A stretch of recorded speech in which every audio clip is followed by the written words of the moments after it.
ওইটার নাম কি? ওই চালটার নাম কি? ওটার নাম 74। হ্যাঁ 74 এটা চাল 74।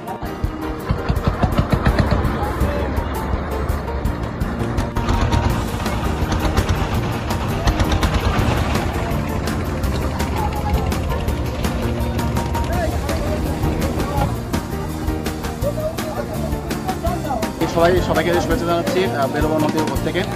এখানে আমরা যেটা দেখতে পাচ্ছি এটা হচ্ছে একটা বাসমান হাট, যেটা প্রায় 1954 থেকে এটা যাত্রা শুরু হয়েছিল এবং তৎকালীন প্রায় 20 থেকে 25 গ্রামবাসী এখনও পর্যন্ত সেই বাসমান হাটটা ধরে রেখেছে।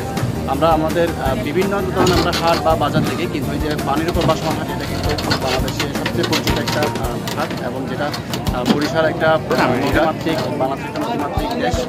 তো নদীমাতৃক এই বিভাগের ফিরোজপুর থেকে যদি আপনি এখানে নাজিপুরে আসেন তাহলে আমরা এই বাসমান হাট দেখা পাবো।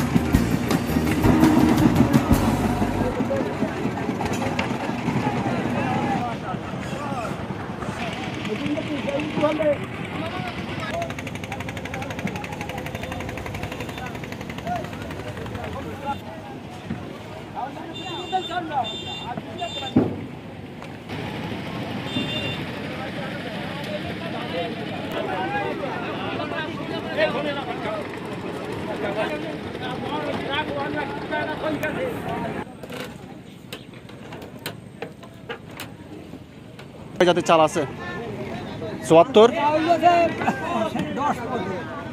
10 রকমের চাল আছে। আচ্ছা মাশাআল্লাহ, এই চালটা অবশ্য নতুন দেখলাম, এটাও নতুন। তারপর ওইটা ওই যে পিছনে যেটা আছে, হ্যাঁ কালাইরি,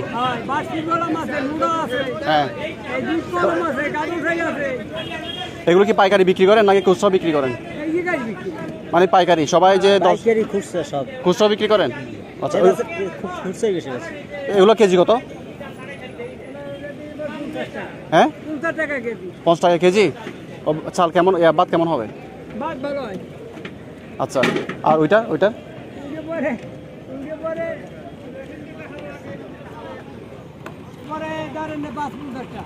550।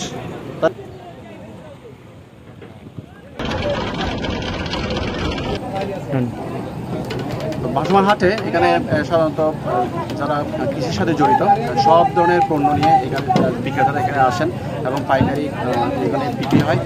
ধান থেকে শুরু করে সবজি থেকে শুরু করে যা আছে একটা বাজারে দৈনন্দিন সংসারে দৈনন্দিন প্রয়োজনে যা প্রয়োজন হয় সবগুলো নিয়ে সাধারণত বিক্রেতারা চাষিরা এখানে আসেন।